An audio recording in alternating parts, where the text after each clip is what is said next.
What's up? What's up? What's up? It's the Bro Guard sipping cups of Joe Guard, not any longer on the Road Guard. I got to start coming up with those before we go live. How's it going today, Gavin? Hey, that was a pretty good one, man. That was pretty good. Doing all right though. Enjoying another beautiful sunny morning here in Kansas City. Afternoon, I guess. Yesterday we had some of that really good fall weather. It was super foggy, felt kind of spooky, like the beginning of the Halloween season. So, I'm in a good mood. Definitely feeling those autumnal vibes. Ready for it to stop being so goddamn hot. But yeah, excited to be back on the Vanguard. Ready for another great episode. Yeah, absolutely. And I totally echo your sentiment. The second that there's like a chill in the air for one day, I'm like, oh, where is all of the fall shit? I was like yesterday, I was like going, there's a beer that Gavin and I like to drink called the Witch Beer in Kansas City at this brewery called Torn Label. And we drink it every fall. It's kind of like a ritual at this point. I feel like it's like a staple of like Casa del Vanguard throughout the fall. And I was like, man, it's chilly outside. Like, let's make a list of horror movies. I'm gonna go over to Torn Label and get a bunch of witch beers. And then they were like, oh, sorry, you still have 3 weeks to wait until the fucking autumnal equinox when we launch the witch beers again. I'm like, what the fuck, man? Come on, the people want it now. But anyway, I didn't say that to that man. That was just a working person. But anyway, Yeah, luckily we got some Oktoberfest anyway. Those are out. So, still a good fall drink. But yeah, welcome back to the show, everyone. Thanks for tuning into the Vanguard. If you're just tuning in, make sure to hit that like button. Great way to promote our stream in the algorithm, help us, beat that algorithm. But yeah, again, thanks for tuning in, everyone. It's going to be an awesome show today. We're going to be mostly breaking down this little discussion / debate that went down on the Bad Faith podcast between, honestly, two of my very favorite, if not my two very favorite commentators on the left, at least in the internet space, and that's Briahna Joy Gray and Krystal Ball. So really excited to review that conversation. I think it was really productive, a really interesting exchange of ideas. But before we do get started, as always, we do like to start our live streams with a big shout out to the patron community. So thank you guys so much for the support. We really appreciate it. It makes the show possible.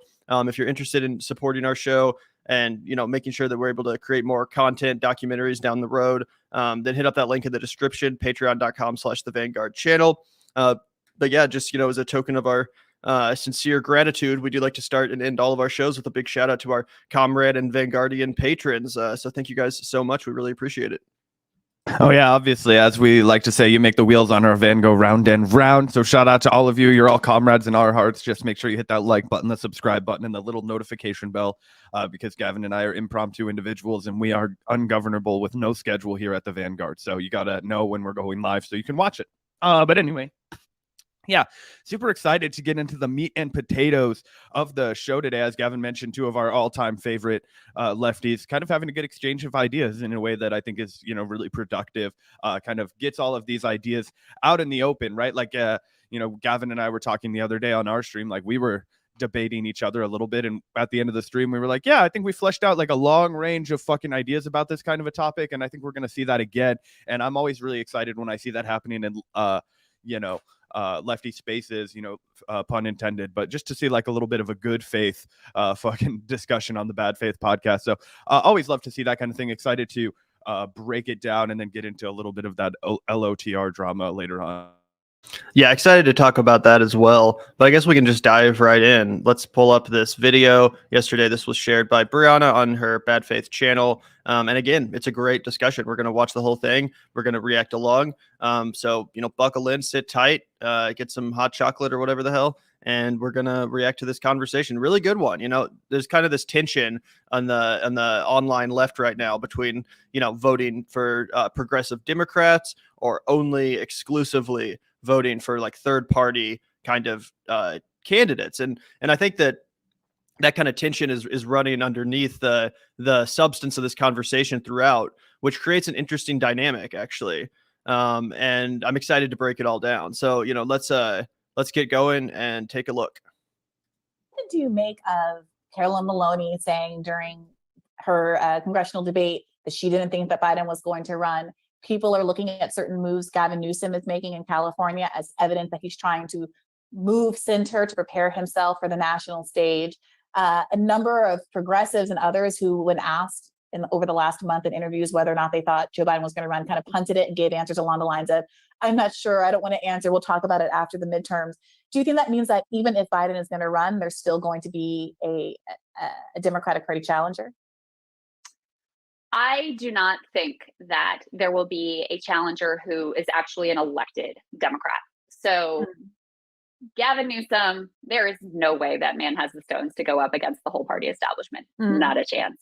Pritzker is another one that's floated. Who are some of the other ones that, crop? I know for a fact Ro Khanna has, told people very clearly and directly, like, he would not run against Biden. Even Bernie said, I wouldn't run if Biden's running, which I think if Bernie is even on the record being like, if my friend Joe is running, I'm out. I think it would be very, very unlikely that an actual elected Democrat challenges him. So it would have to be someone who's an outsider. Obviously, Marianne Williamson, who we both know and love, is thinking possibly in that direction. I personally love Marianne. I think she has a lot to offer, including having a balance of great, like, lefty policy chops, but also a sort of broader, I sort of hate to use the word spiritual, but that's really what it is, a broader lens that I think the country really needs right now, some values beyond just like 1 + 2 = 3. So I think she really has something to offer there, and a connectivity with potentially parts of the Democratic Party that were not directly in the Bernie base. She's sort of Bernie adjacent and obviously endorsed Bernie, but didn't come directly out of his camp. She had this base of her own of like middle-aged women who loved her before she ever was Marianne Williamson, the presidential candidate. So I do think that Marianne is a potentially very good option. Just to jump in here, Gavin, and I'd like to get your response on this too. Obviously, Marianne Williamson is a very nice lady.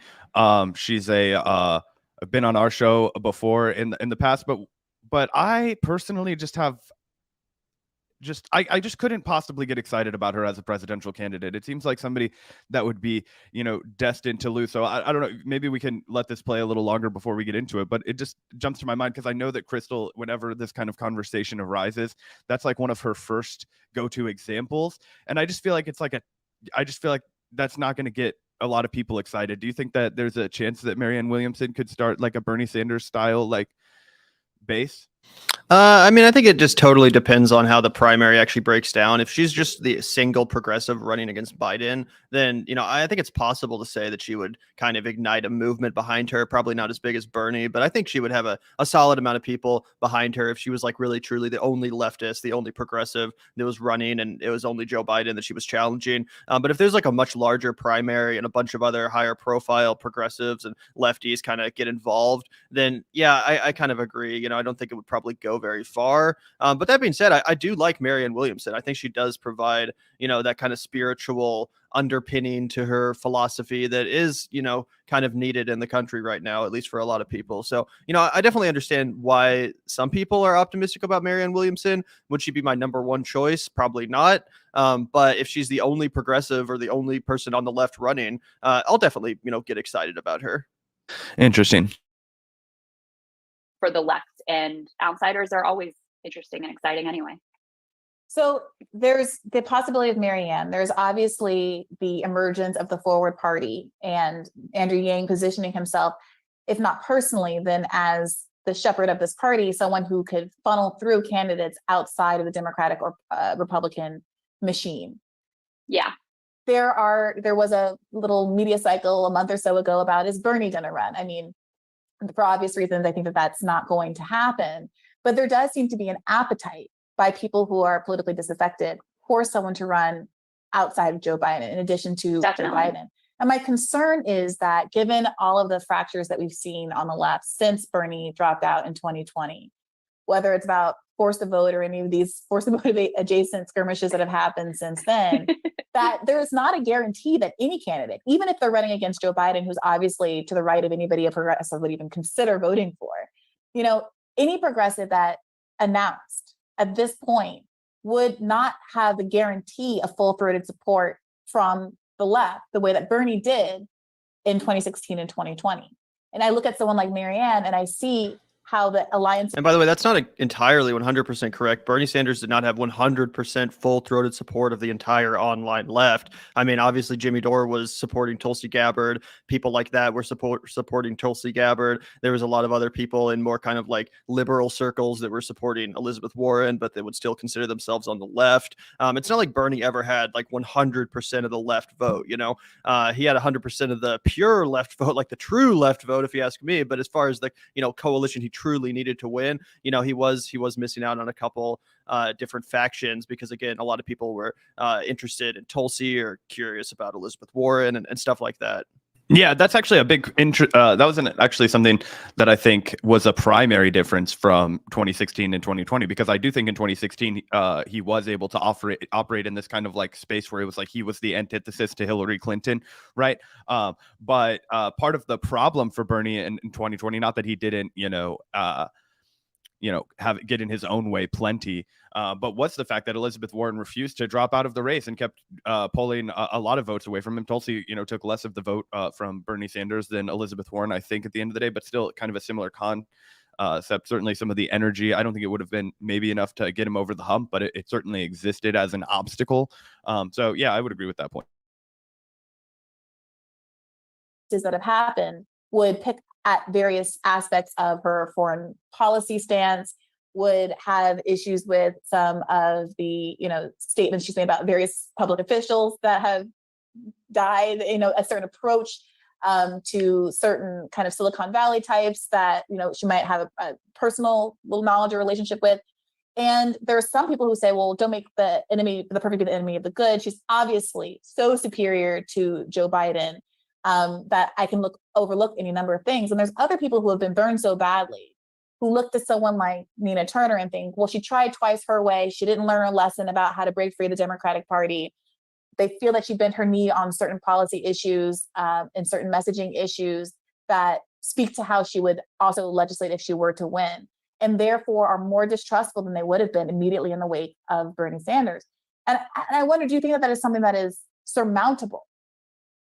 So I think it is a real risk. I mean, with regard to Nina, just because I love her, I have to stand up for her and say, I think the idea, which has been floated, that like if she ran third party, she would have had a better chance in this district, is ludicrous. I mean, this was a district that likes Democrats. And actually the biggest problem for her, especially in her first run when she came a lot closer, was her like voting for Joe Biden is like eating half a bowl of shit. Like that was a real issue for her in that primary. So I think Nina is as like true and sound and solid a warrior as it possibly gets. So let me just put that out there as my. The issue was, because I want to agree and disagree quickly with Krystal really quick before we let Bri get in there with her rebuttal, because I think that it's totally true. Then I hold all of those criticisms of Nina Turner that I think a lot of people that Briahna Joy Gray is articulating feel, right? Like I think that, yeah, I was upset by the way she handled force the vote. I was upset by the way that she positioned herself on some issues while she was running. But I also think that it's ludicrous, like Krystal said, that she would have had a better chance of winning if she ran third party. Like, no. Like she would have had a better reputation amongst people like us on the online left. She would have had a better, like more, like I would have been like, wow, that is a real warrior. And now I'm like, okay, well, now you're just kind of like operating over at TYT now in a way that I think is kind of like cringy. But so those kinds of things matter to somebody like me. I don't think they necessarily matter to the congressional district voters in Ohio to that degree, right? Most people aren't familiar with online politics at all in the Midwest to the extent that it would like sway an election. You know what I mean? So you have to extrapolate that and then make it presentable to people who have no idea what the fuck you're talking about. So I don't think in the specific case of Nina Turner that it would have benefited her at all to run third party in that race as far as like an electoral chances go. But I also, when she's like, I think that she's as sound of a fighter as anybody, I'm like, well, it's not like those people don't have rational grievances and like, legitimate critique of her strategy and her positioning, and then, just selling out and kind of going to a network after, failing twice at running anyway. Yeah, I totally agree with that. I mean, there's a lot of legitimate criticisms of Nina Turner to be made. I think the fact that she kind of tried to like bend the knee to AIPAC and be like, "Oh, I'm pro-Israel" and stuff like that, that was kind of cringy. And obviously that didn't actually help her in the ultimate. She still got smeared by them anyway. But yeah, saying that she should have run as a third party candidate, I don't think is a very legitimate criticism, because she would not have had a good chance in that district. It's just the simple reality of the situation. She would not have come as close the first time, especially, but obviously the second time as well, if she had done that. So, that isn't the unfortunate reality of that district, and it should be grappled with and just, accepted, in my opinion. But yeah.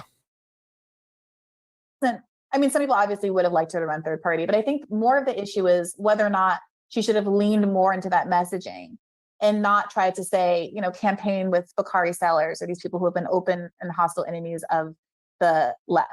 and Yeah. what the approach just- should have been to some of the listen, anti-Semitic. I would love it to be a world where in every district, like leaning into the lefty anti-establishment position was the winning position. I just don't think that was that district. I mean, this was a district that loved Hillary Clinton and liked Joe Biden, especially at that point in his presidency. So I just don't buy into that political analysis in that district. But I don't want to get side.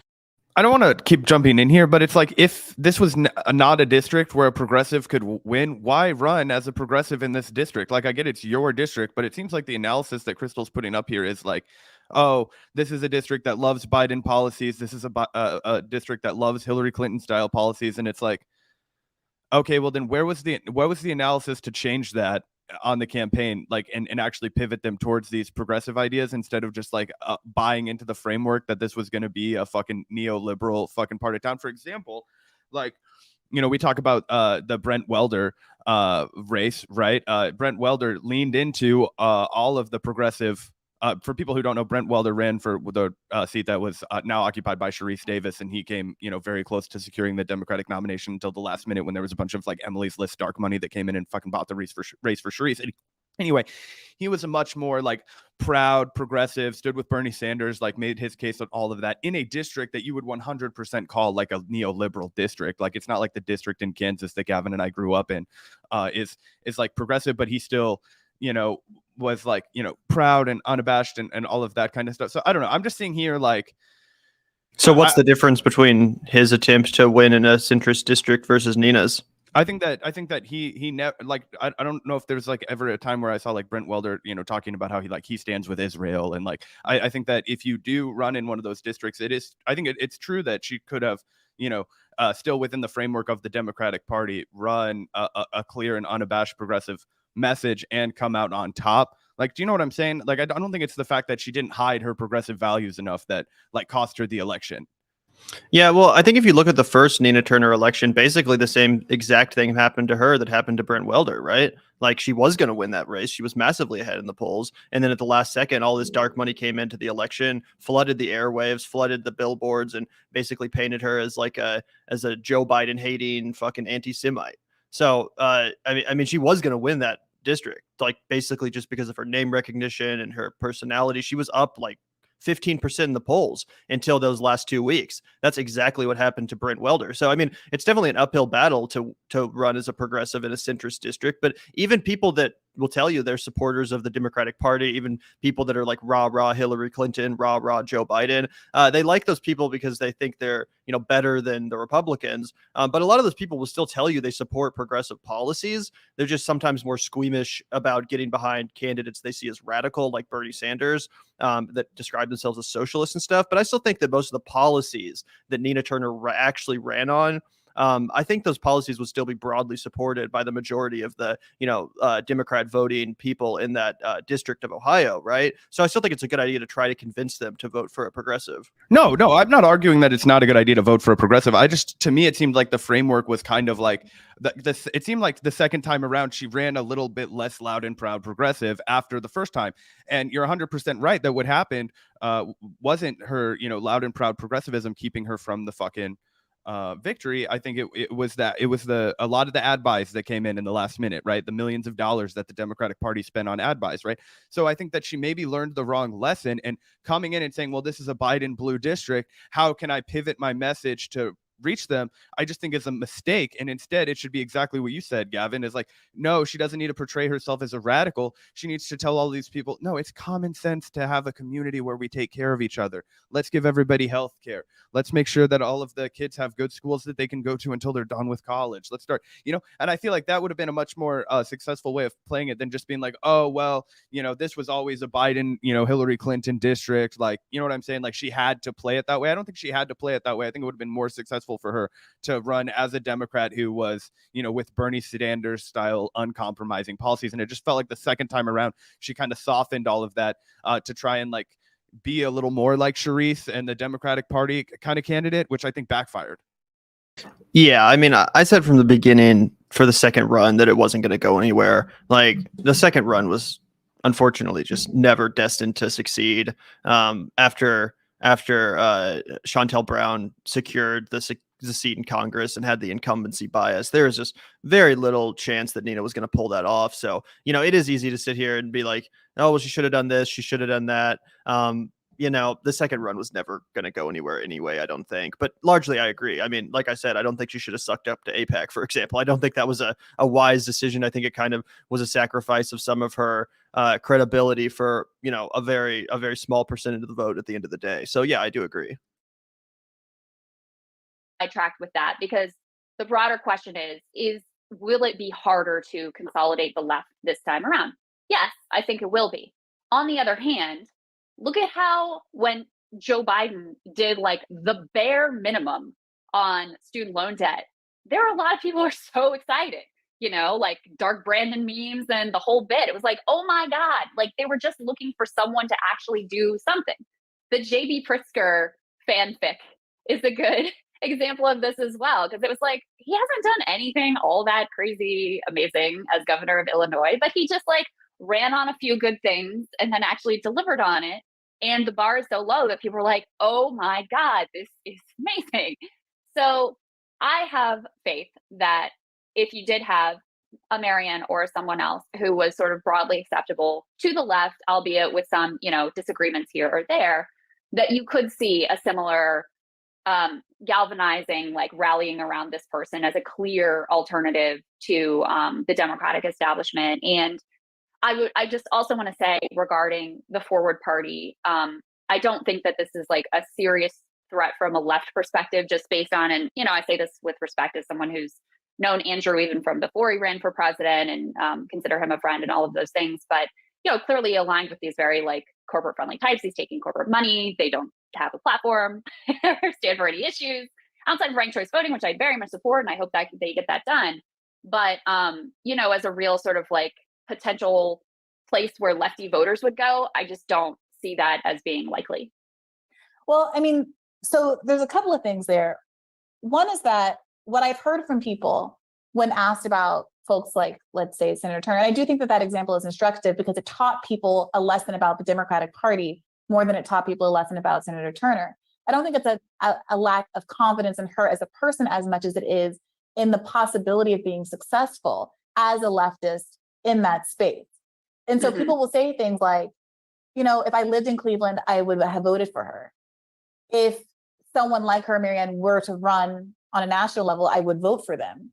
However, I would not devote the same personal resources, time, energy, and money into the race as I did with Bernie Sanders, because I'm not sufficiently confident that the Democratic Party wouldn't invest more resources, which it obviously has more of, in defeating them.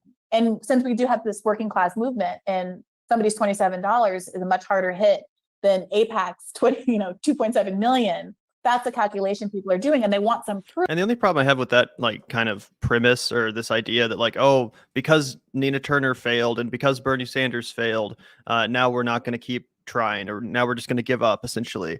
I think that's kind of dumb because, like the left has always been screwed by the political establishment in America. The Democratic Party has always made it hard for left candidates to win, like going back all the way to freaking George McGovern in 1972, where they basically abandoned him and let him lose. Like Bernie Sanders, Nina Turner, these people were not the first left politicians or the first progressives in American history to, like, fail to win an election. Like, a lot of people act like, oh, I got so invested in Bernie Sanders and he lost, and now I feel so betrayed. My heart is shattered. It's like, I felt that way too, but I also have to understand that, like, yeah, that's nothing new. That's how it's always been. It's always been tough, if not damn near impossible, to win as a real freaking leftist in this country. It's an uphill battle, Yeah, and look, I know the pushback to that being right, like, oh well, we've already tried all these times to do it, so like, why would you keep doing something that isn't going to work? But the fact of the matter is that I don't recall a lot of successful third-party presidential runs either,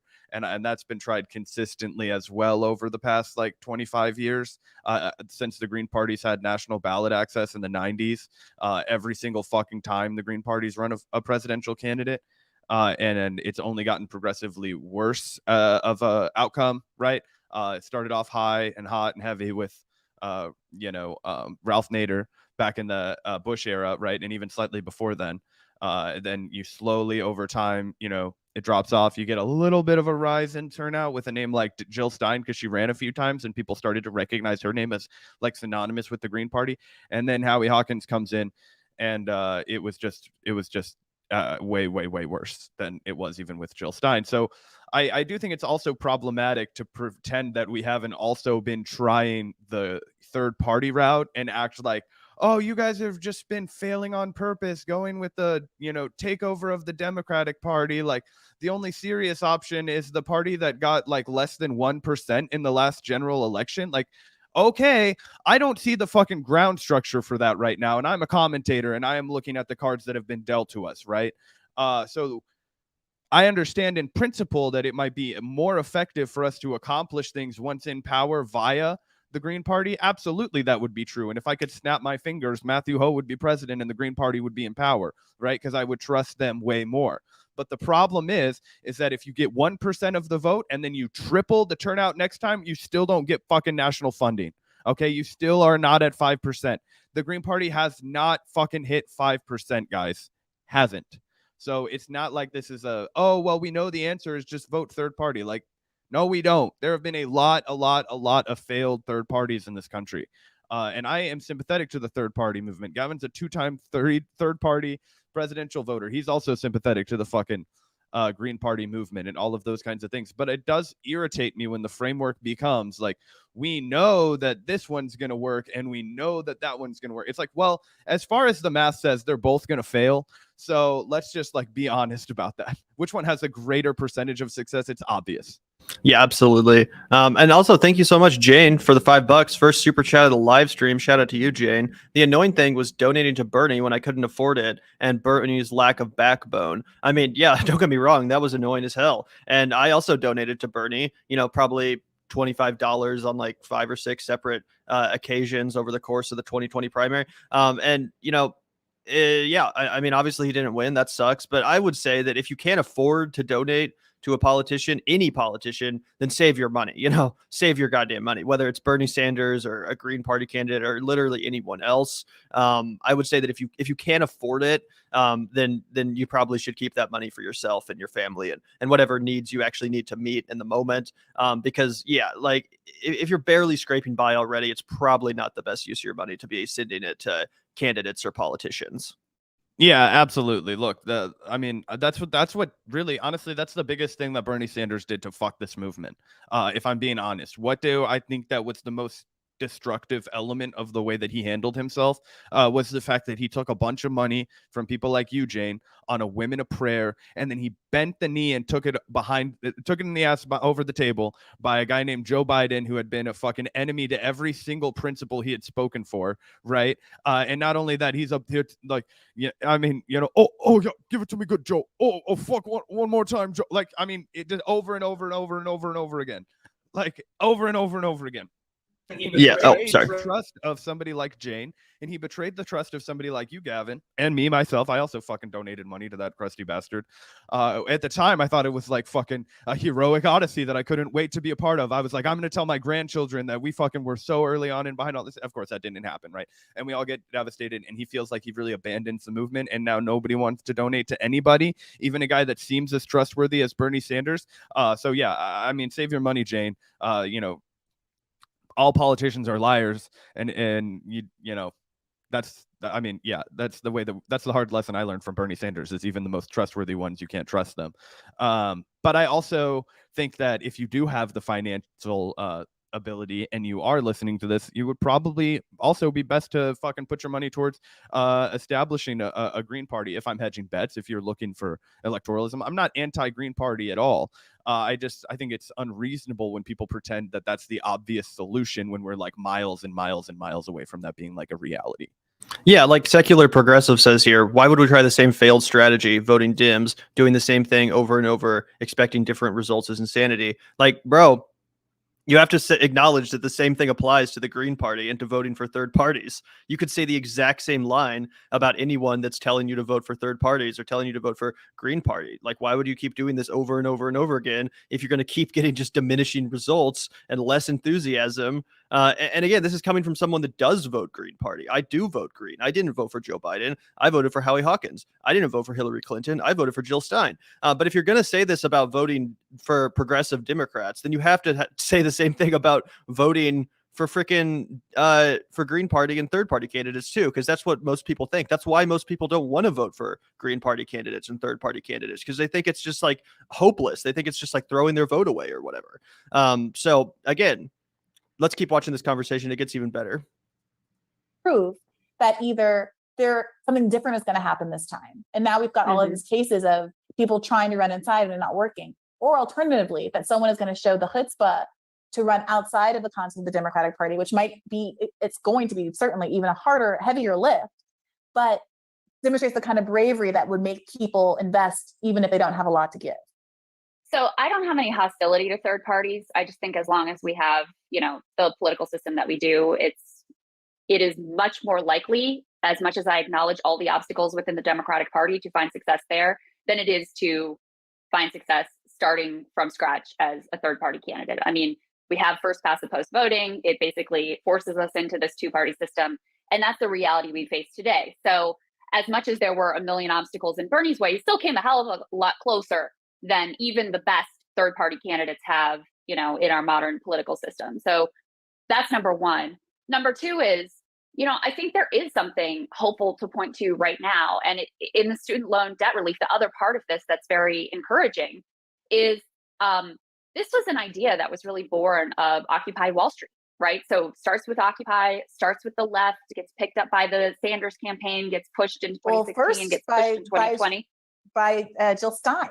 There was a clip going around of John Oliver tearing her apart for suggesting that this is a real policy that could get passed. Oh, I haven't seen. That's amazing. Comes to policy, we all know the devil is in the details. So how exactly? I don't want to get like freaking copyright strikes for this, so we're gonna fast forward through it. But you should watch. I remember when this actually aired. I remember watching this John Oliver segment in 2016 and being freaking disgusted because he said he shits all over Jill Stein and her plan to cancel student loan debt. It makes it seem like she's unserious. It was really, and generally I like John Oliver. Like I actually think he's one of the better of the kind of like lefty comedian television types, but that segment was particularly fucking disgusting. And it is true that Jill Stein was 100% ahead of the curve when it came to canceling student loan debt, which I give her massive credit for it. And that's what I think, the real function of the third parties are right now, until we actually have a viable third party with viable candidates that actually have a chance of winning elections. The best purpose they serve is to influence the Democratic Party, the Republican Party, influence politicians to adopt progressive policy like student loan cancellation, like the Green New Deal, these ideas that start off sounding very radical, but then thanks to, the Green Party and other, progressive movements, they get kind of popularized and normalized to the point where Democratic politicians adopt them, at least in part.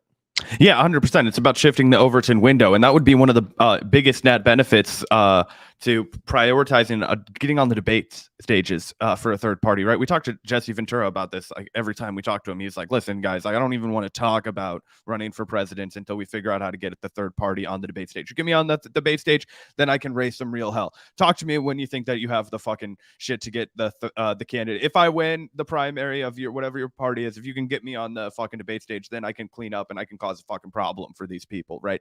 But it all comes back to getting on the debate stage. Why? Because then you can say shit that sounds impossible and you can be like, here's how we do it. I have the platform. I have the audience of America. But that's another reason why they never let Jill Stein on the fucking debate stage.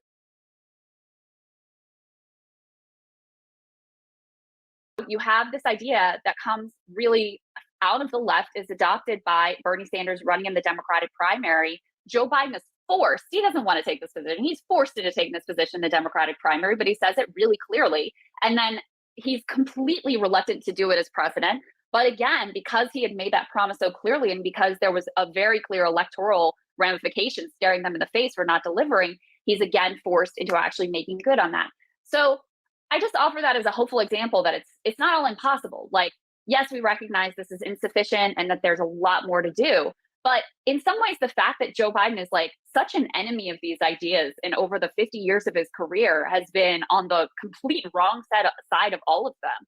but still by the pressure of like the left movements over time and the Sanders campaign really popularizing this idea in the Democratic primary, this is forced upon even one of like the the villains in the Democratic Party. So to me, that's a very hopeful thing. And I just don't see, as I'm a huge supporter of the labor movement. I think it makes a lot of sense to invest a lot of time, energy, effort, everything we can into that. But you have to have both. You have to have electoral strategy. You have to have the labor organizing that helps create sort of grassroots democracy, and the two things then build and feed on each other. So I think another way to characterize your framing just there, which I think is accurate about what caused Biden to eventually bend the knee. And I do just also want to be clear that he still has not fulfilled the totality of his campaign promise. He promised to cancel all student loan debt for graduates of HBCUs and public universities making under $125,000 per year. And a lot of HBCU graduates and an enormous number of public university graduates haven't forgotten that particular promise. But the reason why he was under pressure is because there were grassroots leaders who did all the door knocking, who won Georgia, who are disproportionately Black females burdened by student debt, who have been telling the administration that there are real electoral consequences at stake here. And I would argue that if it is the fear that you might lose, if it is the fear that midterms are going to be an even bigger bloodbath, if it's electoral consequences that are ultimately moving Biden's hand, it's not clear to me that it makes sense to say that a third-party candidate with the power to, yes, have the spoiler effect isn't exactly what's necessary to get the best outcome, especially when you're talking about you're weighing the pressure of a third-party campaign and getting Biden to come to the table and do what he needs to do against an insider run for presidency, which I would love to be effective, but we've now seen Bernie Sanders, a preternaturally capable candidate, better positioned than almost anyone I can imagine. Certainly anybody else that I could be thinking of right now in this historical moment, still trying, beating out everybody in fundraising and losing. And I really take the point that there is a certain possibility to the idea of running as an outsider, but only if you think of the only gain being getting into 1600 Pennsylvania Avenue. If you think leverage. But let me say though, even on this just if we focus on student debt, why did Biden take that position in the primary? It's because he was going to lose the primary if he didn't. I mean, that's where the pressure came from that forced him into that position, is the fact that you have Bernie Sanders having run in 2016 and Bernie Sanders having run in 2020 and in the Democratic primary, forcing this issue on the table and forcing him to take a position that he doesn't want to take. So even in that example of the student loan debt relief, it mattered to be on that stage, pressuring him directly. Joe Biden didn't care what Jill Stein or, the Green Party was saying. He was forced into that position because of what was happening in the Democratic primary. It's an interesting question. Oh, yeah. Sorry. 1 second. Oh, yeah. So all I was going to say is that I would slightly disagree on that framework that is going on right there. I would say that Joe Biden probably wasn't going to actually cancel any student loan debt. And I'm actually not still convinced until I see the fucking shit disappear real cap that it's not going to get overturned by the court system. I was reading some Jeff Stein's tweets about that, about how the way that they did this was like potentially like, oh, it's going to get overturned by the courts. And then we have like a Senate parliamentarian thing. So I am very reticent to fucking give Joe Biden any credit for the student loan shit. And if he thinks that it's smart at all to pump fake on this and blame it on the Supreme Court, he's getting his ass thrown out of office. Okay. Because the relief that people felt like, and I get it. I know there's a lot of people who had a fuck ton of student debt that $10,000 feels like, but $10,000 is $10,000. There were a lot of people that felt their fucking stress level go when that news came. None of those fuckers are going to vote for you if you betray them on this one. So I just want to set that up. I just think that it is fair to say that I don't think that that's actually going to happen, or I should say I'm not convinced it will. And also, I don't think that if his polling wasn't in the goddamn toilet for most of his fucking term, that he would have even gone along with this, right? He was eating so much shit in the polls. The only thing that barely saved him, and he's still not doing well as a president, polling-wise, is the Roe decision, right? But that's actually because he was always such a little bitch about the Hyde Amendment and so fucking always was like, oh, I'm a Catholic. I don't think that's actually benefiting his approval numbers, just Democrats' poll numbers writ large. And so you're seeing that manifest itself in places like Georgia, Pennsylvania, Arizona, where Democrats probably weren't expected to win those races, but now have a good chance to. So I would say that a lot of it has to do with just his own fuck ups. I don't think it has a lot to do with the fact that Bernie Sanders was on the stage with him saying like, I'm going to cancel student debt. I think it was like, okay, yes, Bernie made this a very popular idea. How can I do the Democrat equivalent of like giving him like a little bit of a fucking, take this idea and make it super means tested and yada, yada, yada. Okay. Instead of fucking free colleges, we're just going to cancel 10 grand, even though we promised 50, even though we promised everything for HBCUs. I just think that more of that comes down to the fact that he was worried shitless about his approval rating. This is something that he could do. And again, I don't even think that it's like necessarily like a net benefit. And also with the other, like people are trying to celebrate like all the policies that he's finally put through. A lot of them aren't that good. And I'm not like trying to be that guy, but like the CHIPS Act was bullshit. Whatever the fucking recent like lackluster bill that was like the combat inflation or the Inflation Reduction Act, excuse me. That was like a pittance compared to what we were talking about a year ago when we were talking about a real fucking like side companion to the bipartisan infrastructure bill, right? A real public investment. I mean, this is like crumbs, man. And people want us to get over here and celebrate that. So I totally get where Brie is coming from on this, where it's like, okay, like let's not get too fucking excited about what Joe Biden's done because he hasn't really fucking done anything. I pretty much agree with everything you just said there, but I do think it's important to have progressives, to have leftists on that debate stage that are saying, hey, I support student loan debt. Why don't you? Hey, I support Medicare for all. Why don't you? Hey, I support a Green New Deal. Why don't you? I do think that pressure is effective. And I do think it's fair to say that there wouldn't even be talk of student loan debt cancellation if it weren't for Bernie's, contributions to the political discourse from 2016 to 2020 by championing that issue. Like we saw how I guess we didn't because I skipped through the clip, but we saw how John Oliver even, talked about that. He talked about it like it was fantasy, like it was a complete pie in the sky Looney Tunes. So that's how the Democratic Party was thinking about student loan debt cancellation before Bernie Sanders. After Bernie Sanders, it's an issue they're at least, making some moves on, even if very minimal, even if, it ultimately gets struck down by the court. I don't even think we would have that at all if it weren't for Bernie Sanders. You know what I'm saying? That's 100% true. There's no way that if Bernie hadn't run his massive campaign that any of this would be on the discussion table. I just think that for the most part, the reason that it's getting done is because of Joe Biden's self-interest in the fact that he had, historically unpopular approval ratings and the fact that he was coming off of the presidency of Donald Trump and still matching his fucking unapproval rating.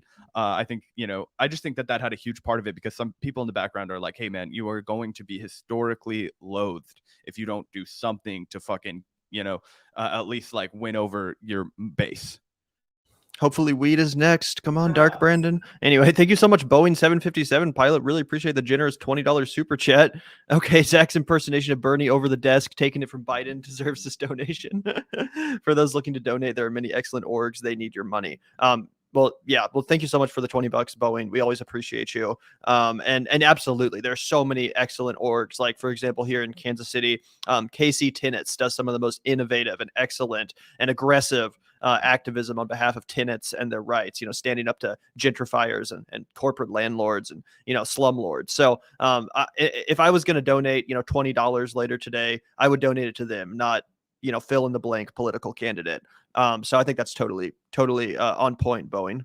Yeah, absolutely. Thank you for the $20. And there's obviously a bunch of really great organizations to donate for. I try and say keep your money local, keep it at a place where it's not just going to go be part of some bureaucratic mess, right? But yeah, thank you so much, Bowen. Always good to hear from you. Yeah, thank you so much, Bowen. We always appreciate it. And thank you also, Evan, for the $4.99. Democrats said in court that they will cancel their primaries and select a candidate to prevent us from winning. Please explain how that's going to work. Are you talking about in 2020 when it looked like Bernie was going to win a plurality but not a majority of the delegates? So they basically were like, we're going to subvert the will of the people and, let the super delegates decide. Do you think that's what Evan's talking about?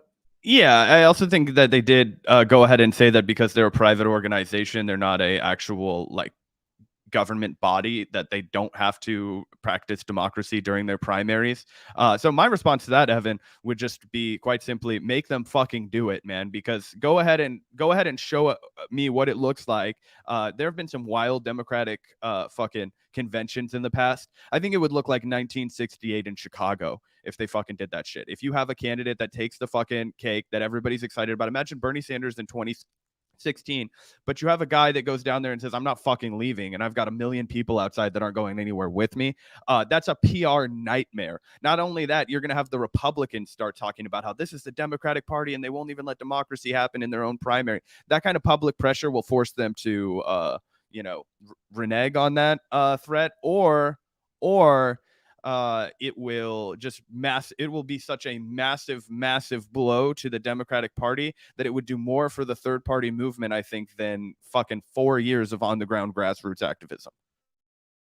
I totally agree with that. And if they had, tried to take it from Bernie at the convention, I think they were going to have the convention in Milwaukee before it got canceled. Yeah. If they had tried to take it from Bernie in Milwaukee in 2020 before he dropped out, if that situation had actually unfolded, it would have been like 68 on steroids. Like, I personally was prepared to go down there and cause a fucking ruckus. Like, Zach and I were going to get in our cars, drive to Milwaukee, and go fucking crazy if that's what happened. Like, I was almost kind of looking forward to it, not gonna lie.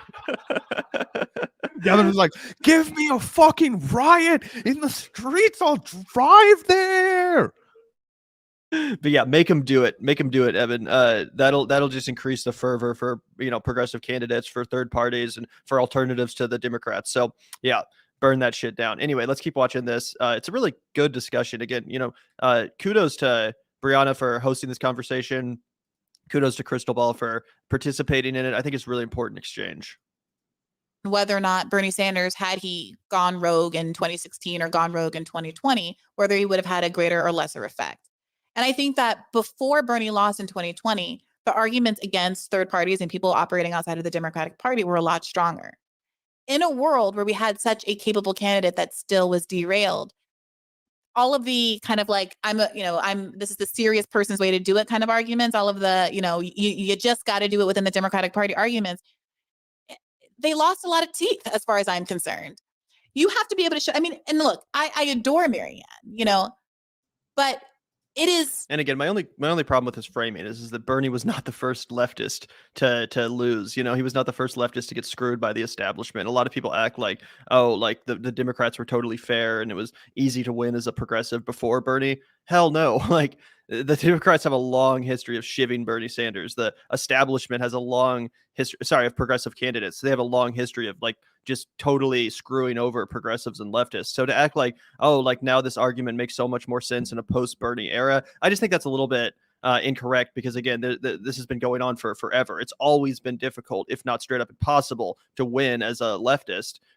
So it's nothing new. Oh, 100%. You meant the point earlier. This goes back 50 years to the fucking McGovern election in 72. It is almost as difficult to imagine a real victory there, in the same way as it is difficult to imagine a victory by any of the third party candidates that I've admired and voted for. See, I don't agree or with even a that Bernie at all. 2016. Tell me why. I don't agree with that at all, because we have the historical record. Like, Bernie came very close twice. We don't have a third party who came very close in modern history. So, Ross Perot was the best example. And, even since that time, sort of things have changed. And also he was fairly in a lot of ways corporate friendly. It's a different situation. But we have the record of Bernie coming quite close. And I'm not interested in raising an awareness, or I shouldn't say that. I am interested in the idea of raising awareness around issues. I'm more interested in actually winning the presidency and the powers that entails, because we do see that when even a Joe Biden decides he wants to move, there's tremendous powers in that office. We saw that also with, Trump, who we got lucky was too incompetent to actually really wield the power. But if you look at the work, for example, I think David Dayen does the best work on this over at the American Prospect, of all of the actions, the executive orders that, forgetting Congress, the president could take to help provide people with, drug pricing relief and which he doesn't healthcare and all of those things. To me, And again, it's Briahna, which he's not doing. And that's why it's imperative that we get someone in that office that is sympathetic to our goals. As she points out, it's not Joe Biden. He's not that guy.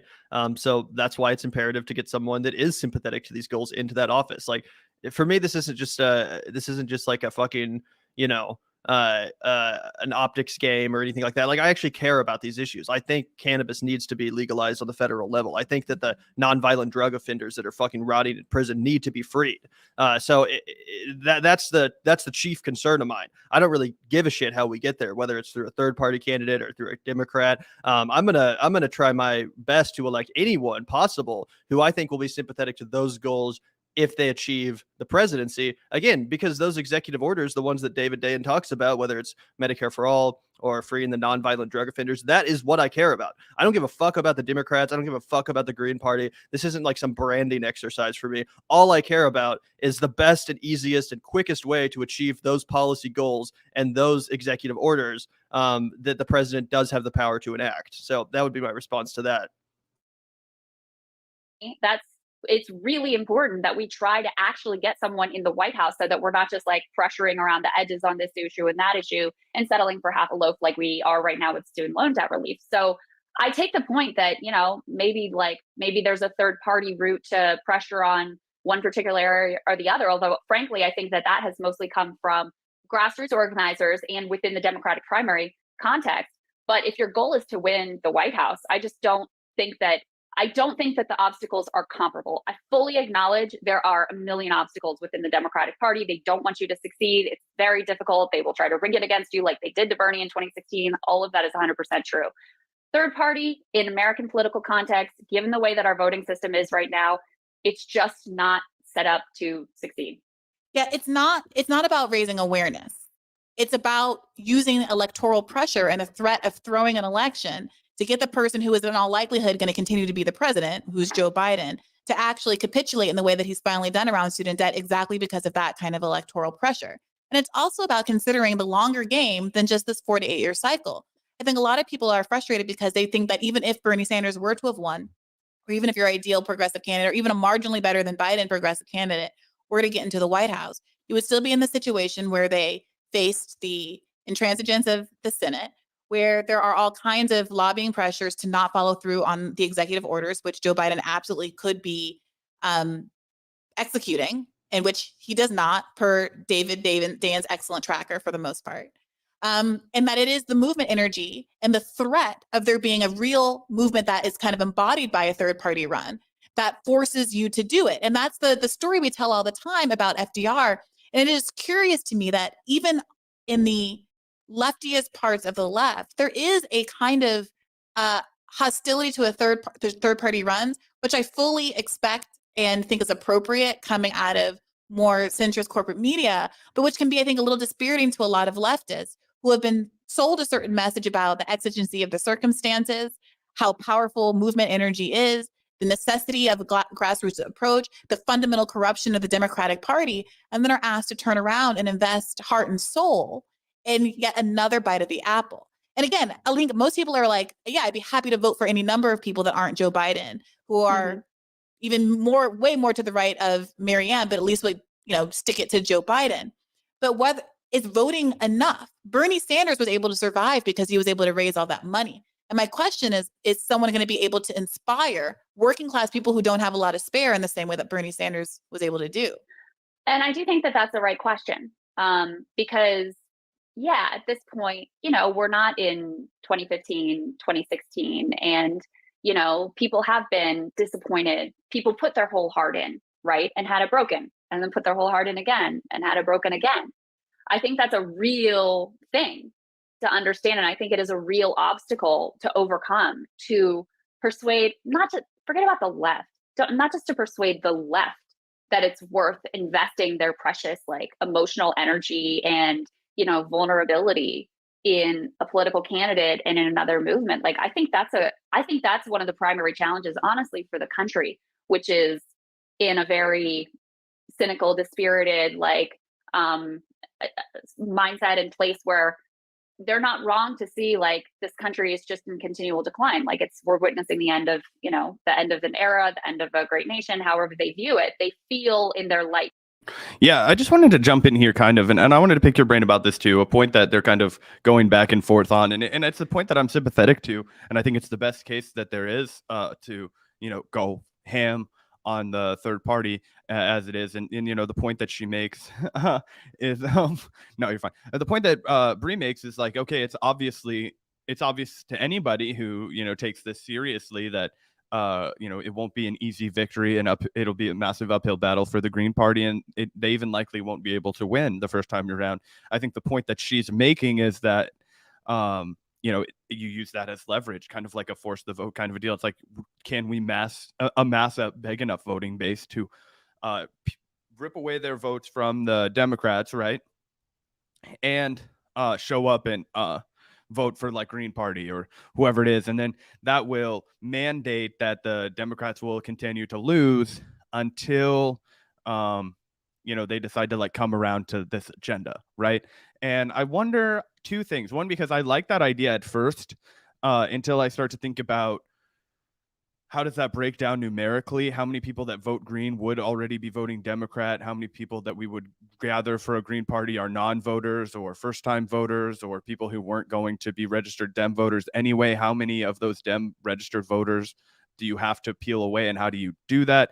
And then the other question becomes, do the Dems even want to win, or are you playing into their hands by giving them an excuse to say we can't win because of these people, be angry at these people, keep giving us your money, we're trying our best, we can't win because of these people. And then it just gives them a fundraising machine and two enemies. There's hey, we're trying to do best, but we can't fight the Green Party and the Republican Party. I just feel like they would pivot that message, and then we would get 8 years of Republicans and maybe significantly less Democrats in office, but at no point would we become much closer to getting any of those legislative extractions, because it's like, well, okay, so you kick the Democrats out of office and, that teaches them a lesson. And then you've got, 2 more years, and then maybe there's, are we assuming then that the Green Party is going to run like Congress and, races like that? Or would we just have like the Dems clean up in the bellwether after there's a Republican president in the midterms, and then then it stands still, no legislation's getting passed for 4 years, and then we run the presidential race again and they point fingers at the Green Party? That just seems like 8 years deep, where we've had a lot of Republican judges, the NLRB is all fucked up, we haven't made any actual concessions because it's the Republicans in power now, and we haven't been able to extract anything from the Democrats. So I don't know. Going through that thought exercise, I'm not convinced. But what do you think about that? And what do you like? What do you think the best result is of like peeling votes away from the Democratic Party as a way of like wielding power? Honestly, I think it's pretty foolish unless there's a candidate that could actually pull it off. Like with the current Green Party slate, like no offense to the Green Party, but with the current or previous candidates they've run in the post Ralph Nader era, I don't think any of those candidates are impressive enough or charismatic enough, at least to the broad general public, in order to even pull that kind of strategy off. Like you would need someone with the name recognition and charisma of a Jesse Ventura in order for that strategy to even have a prayer of working in the first place. So, it's all kind of a moot point to me until the Green Party gets their shit together and starts, courting candidates that are actually capable of pulling off that sort of a strategy. But as long as we're running Howie Hawkins and people like that, it is basically a fool's errand. And again, I wish it wasn't. I wish there was a higher percentage chance that would work out. But unfortunately, that is how I see it. Howie Hawkins got like 1.2% or something like that. And I voted for Howie Hawkins. But yeah, I mean, in theory, it sounds like a good strategy. But again, without a candidate who's really capable of pulling it off, I do think it's kind of a moot point. Yeah, I mean, yeah, at that point, though, don't you have a candidate that you can actually be concerned with winning with, right? Instead of, yes, because like just getting concerned with pulling away, like I do see the benefits, and I don't care who anybody votes for. Like, it's your fucking business. If you think that this is the best strategy, then go for it. But getting to 5%, I think, is a real goal. And it's one that I would say, like, okay, then you get the federal funding and then you can kind of move forward. So if that was the kind of framework that was being operated under, it's saying like, how do we get to 5%? What do we need to do that? That's our first like rung. Like that's the kind of thing that I can really get behind. This idea that over the course of like 1 or 2 elections, you're going to have like a bunch of leverage for a third party that's never been able to get its shit together. And like use that as a way of like extracting concessions from the Democrats, I find unlikely. But who knows? Maybe if it started to gain steam, I'm not opposed to it. I just, in my brain, I'm thinking that most likely that just causes 2 outcomes, which is the Democrats get to fundraise on being losers, which they love, and the Republicans get to appoint more judges, which they love. Well, and that's the other part of this. It's just the Democrats don't actually care about losing. They'd almost rather lose. They don't want to actually have to be in the position where they're supposed to be passing the policies they promised they were. They'd rather just be the fucking lame ducks. They'd much rather be lame ducks and just be like, oh, sorry, we can't do anything. Throw our hands up in the air and point at the Republicans and blame them for inaction and obstruction. So that's the other problem with this. It's like the Democrats aren't like that attached to the concept of winning in the first place. So that does kind of muddy the waters further. By the way, thank you so much, Zach, for the $4.99. You two should look at the Senate race in Wisconsin, Ron Johnson versus Mandela Barnes. Barnes is a real deal. Bernie Sanders endorsed progressive. Just hope he's not another AOC. Yeah, I have been paying attention to the Wisconsin Senate race a little bit. To me, it seems like it's pretty much a coin flip, man. Like it seems like just about 50-50, kind of like the Georgia Senate race with Herschel Walker and Raphael Warnock. Like it's tough to say who's going to prevail. Much like Reverend Warnock, Ron Johnson is the incumbent. But Mandela Barnes is putting up a good fight, and whether or not he's going to be, a beacon of progressive policy, I wouldn't get too optimistic. Zachary, he does seem kind of just like a more of a normie Democrat, but still definitely better than Ron Johnson, who's pretty much a literal fascist. Yeah. Ron Johnson sucks, obviously. We were actually talking about him the other day, and I was like, I know he's a piece of shit Republican because he's a random Republican I know the name of, and that always usually means that they suck. But yeah, the only thing I really know about Mandela Barnes, I know less than it seems like Gavin does. I know he's like the lieutenant governor of Wisconsin or something right now, and I know that he got the Bernie Sanders endorsement. So obviously I hope he wins over Ron Johnson. But yeah, if I was a betting man, I would say that the fucking name recognition of Ron Johnson is going to help him out a lot in the same way that I think that, Warnock will probably take it in Georgia. I would probably say that, Wisconsin's going to go red, but who knows? I would be happy to be wrong. Yeah, we'll have to see. It's an interesting race to follow, but thank you so much, Zachary. Really appreciate the super chat. And this interview is almost done, so let's finish it up. The way things seem to get worse and worse every year. We just had the life expectancy numbers come out, and it is shocking the years that Americans have lost off of their life expectancy in the past 2 years. Like, think of a more bedrock metric of how a society is doing than how long you live. So I do think that's the right core question for the left. I think it's the right core question for the country. And there's no real answer to it than to see whether someone can overcome and actually inspire and actually like bring people together in that way, and have a campaign that's not just sort of like, sarcastic and throwing bombs and like putting out memes, but has that sort of like a cringy earnestness to it. Like, can you survive doing that? Will people buy into it? I don't know, but I think it's something that has to be tried. That's just, my opinion, because I don't know that I don't want to sound like too existential or whatever, but the reality is we're not in a good place as a country. We're not in a good place as a democracy. People are extremely mistrustful of each other, of institutions, oftentimes for good reason. And I'm not sure that we have that longer time frame. All right, so I got to break in here real quick because Krystal said, if we're going to win as a left candidate, she was kind of implying that it needs to be like this earnest, kind of cringily earnest campaign versus like a campaign where there's a lot of bomb throwing and, memes and stuff like that. And I don't know. I don't know if she was directly referencing John Fetterman, but it seems like that was almost the kind of campaign she was referencing with the bomb throwing and the memes and stuff like that, because he's been really effective at that. And honestly, I hope that if a left candidate does take on Biden or the establishment in general, that they do employ similar strategies of being intense, aggressive, going after their opponents on social media, being just absolutely unforgiving. So I kind of actually hope that we get a campaign like that versus one that's like super wholesome and, earnest or whatever. Yeah, I totally agree, actually. And just to butt in, I think that would be honestly a critical mistake. Yeah, we need somebody who's got earnest policies who can back up what they say with sincerity, right? But I mean, to be honest, guys, I've always thought the recipe, one of the like secret sauce elements of our show is that, yeah, we're caustic and we're rude, but like we actually give a shit. And these issues really are something that we feel deeply about, right? And so, yeah, we'll meme and we'll make like fucking clickbait videos about what's happening. But this is Gavin and I's entire life. It's what keeps us up at night. It's what we think about constantly, right? And obviously we have an earnestness about how we view all of these things. I think that that's something, I just think that that's a philosophy that if anything has been a recipe for success on our show, it's that. And I think that's what people like. They like this ability where you're not like fucking walking on glass. You say whatever the fuck you want to. You don't censor yourself. You just are a legitimate, authentic person. And guess what? In this day and age, we dunk on people, man. We roast them if we don't like them. We don't fight them in the streets. We don't do little duels with guns and spin around and fire at will. No, we roast you and ratio you on Twitter, and we declare victory. And I think that that's something that resonates with young people. You want young people to turn out, you have to be able to communicate with them, right? So stop showing them ads of you like riding along a tractor and being like, I'm a working class boy. Like nobody fucking from our generation wants to hear that shit. Like they want to see you actually standing up and putting your money where your mouth is and talking shit a little bit because it makes you relatable. So I think you have to have a good balance of, yeah, I have the, qualifications, the credentials to win over the, more middle America, not even middle America, just like older people that want to see a little bit more of a traditional kind of feel from their politician. You can make those kinds of campaign ads like Fetterman can, right?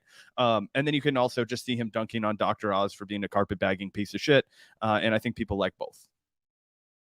Yeah, exactly. And I do want to go back just a couple seconds to hear what Krystal said again, because again, I think it's worth responding to. It's an interesting strategical question. Can you survive doing that? Will people buy into it? I right core question for the country, and there's no real answer to it than to see whether someone can overcome and actually inspire and actually like bring people together in that way, and have a campaign that's not just sort of like, sarcastic and throwing bombs and like putting out memes, but has that sort of like. See, again, that's kind of what I want though. Like, I feel like in some ways the left needs their own Trump, like someone that's just totally aggressive, totally willing to buck all the orthodoxy, be a bull in the china shop, call everyone out, humiliate their opponents, castigate their corruption. That's what I want to see. Like, I always thought Bernie had the same kind of anti-establishment appeal as Trump, but the reason he wasn't able to win like Trump did was because he was too polite and too civil. So I'm afraid that if we, get behind another king or queen of civility politics, then it's just going to lead to them getting fucked again and them not having a backbone again. I actually want someone that's unafraid to, go on Twitter and post some vicious memes or call out their opponent on the debate stage and say, you're a fucking liar and you're corrupt as shit. That's the problem with Bernie, is that he wasn't capable of doing that. So, I actually have to disagree with Krystal Ball there. And that's another reason why I'm less optimistic about Marianne Williamson. I don't know if she has that streak in her. I don't know if she has that ability to get down in the gutter and be mean.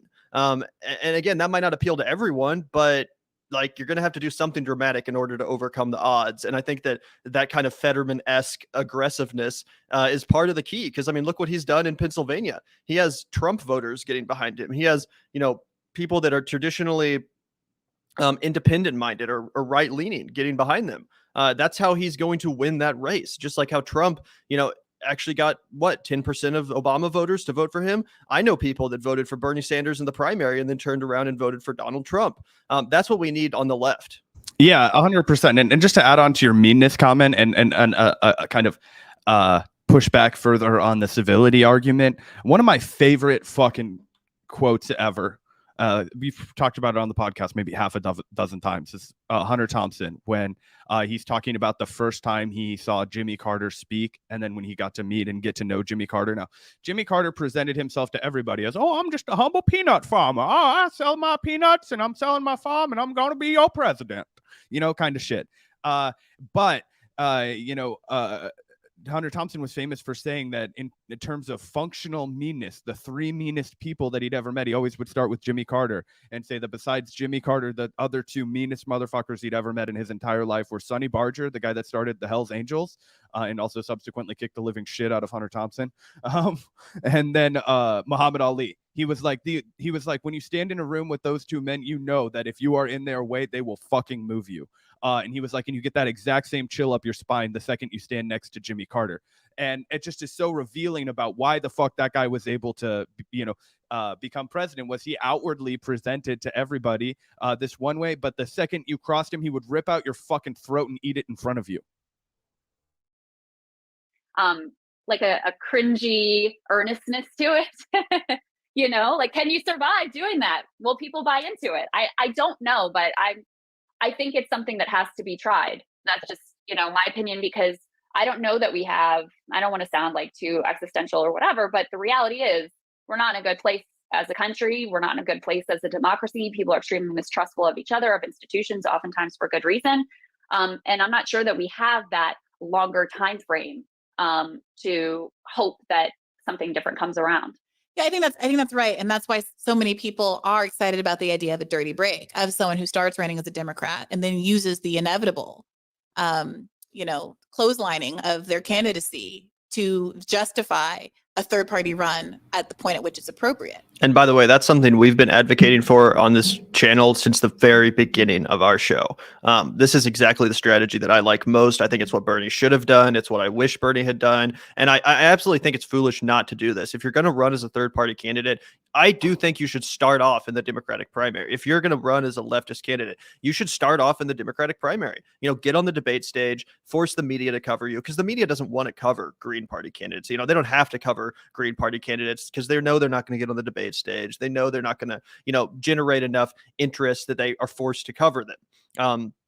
However, if you run in the Democratic primary and you get all the name recognition and the media coverage out of that, and you get on that Democratic debate stage and you're able to throw bombs and be aggressive and point out the corruption of your, fellow candidates, then I think that makes it a lot easier for you then to turn around with the momentum you've gained and say, hey, I'm going to keep running. Fuck you guys. I'm going to keep running. I'm going to keep championing these policies as a Green Party candidate or as a third party candidate. Again, that's assuming that the Democrats, play dirty and cheat them and rig the primary like they did against Bernie Sanders.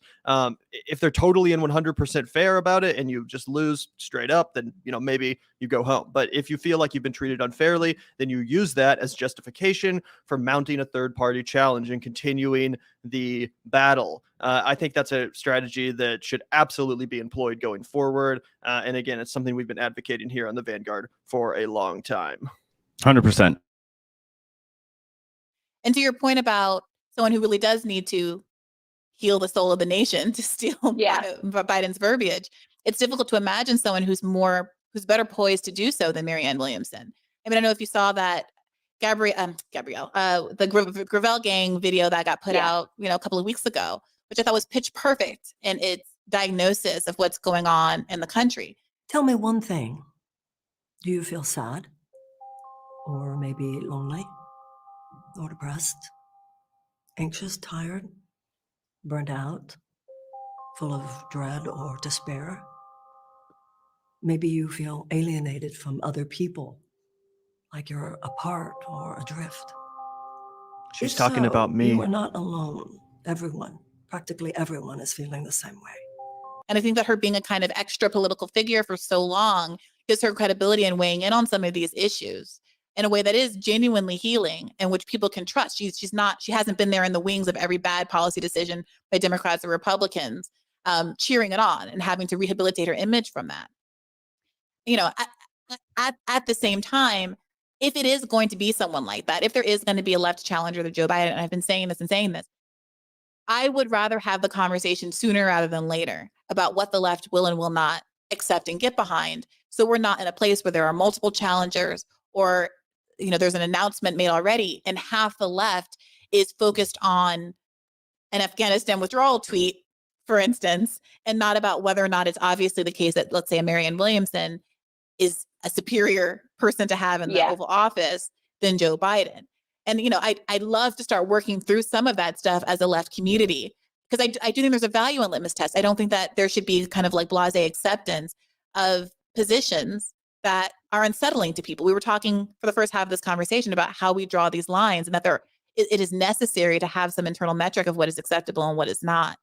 But I would love to be able to do that within the left community in a way that doesn't come at the expense of a candidate when they are getting it from the mainstream at the same time. Yeah, I think that, to have any shot. So first of all, I think there has to be a left challenger to Biden. Has to be. I think that's absolutely critical. I think, again, we've seen the way that, the place where they're made the most uncomfortable is in a primary. You have still, even, with Dark Brandon rising and all of that, like 65% of Democrats like, yeah, bro, we kind of wish you would hang it up, like some other alternatives. Let's see what else is out there. So I don't think that this is like a it's a long shot run, but I don't think it's like this isn't like a protest vote kind of a situation. I believe there's a genuine, like, especially among young people, hunger for an alternative, but not just among like the young left either. There are a lot of normie Dems who are like, okay, buddy, time to move it along. Let's try something different. So I believe that lane exists.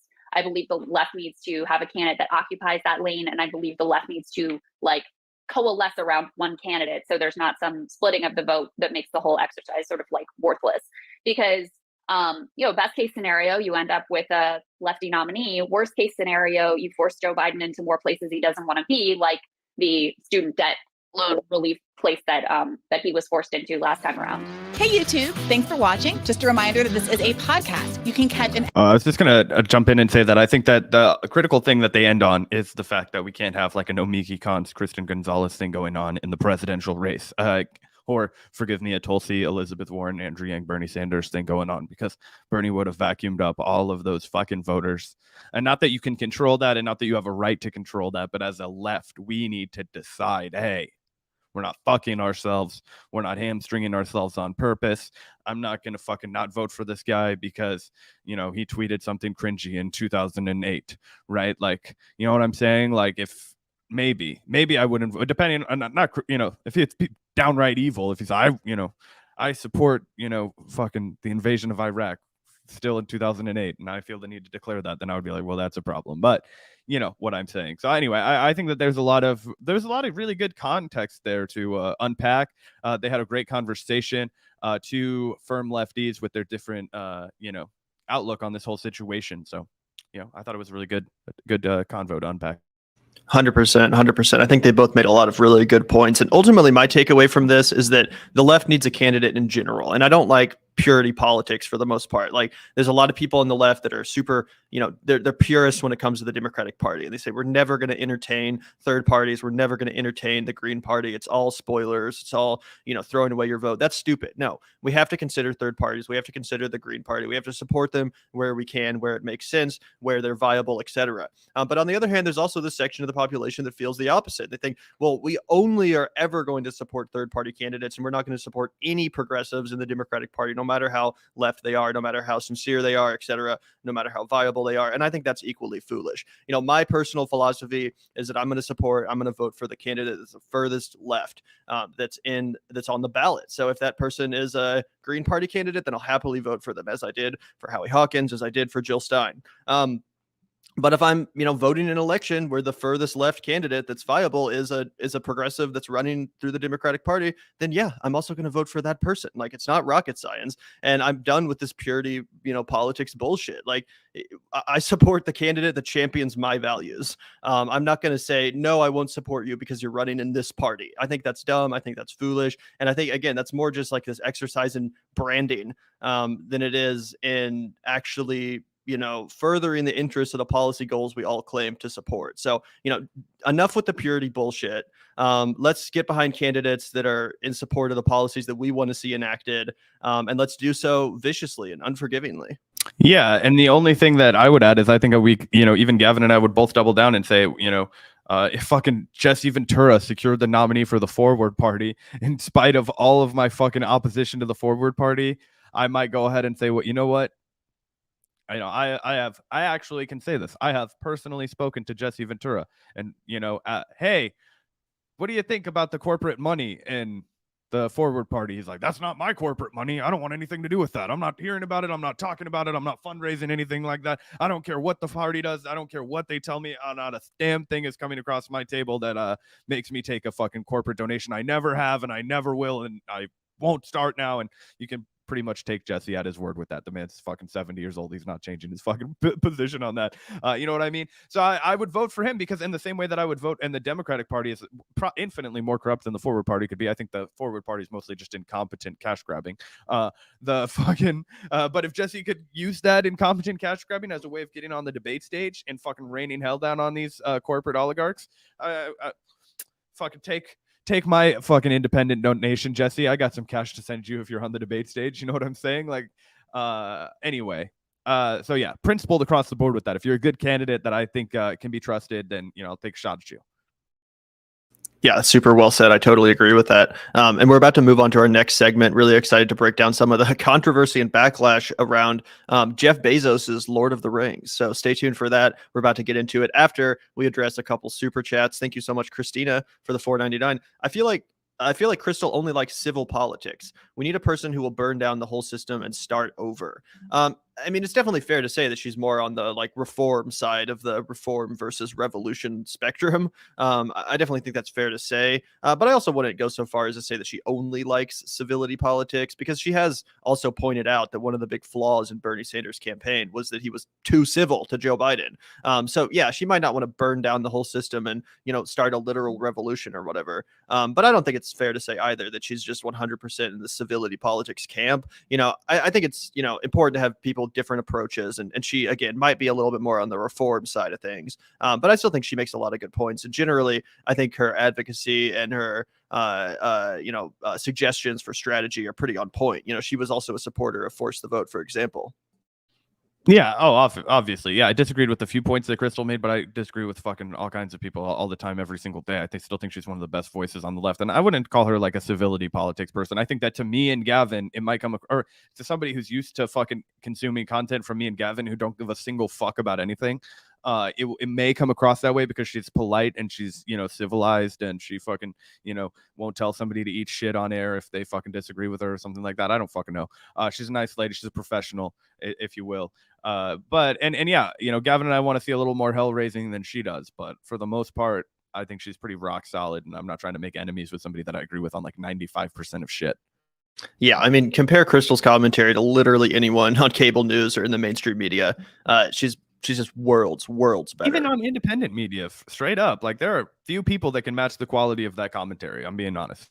Yeah, Krystal's almost always on point, in my opinion, as is Briahna, by the way. I love them both. They're probably my two favorite, you know, online lefty commentators, which is why this conversation was such a pleasure to listen to. But anyway, thank you so much, Christina. We really appreciate you. Thank you also, Dina, for the $4.99.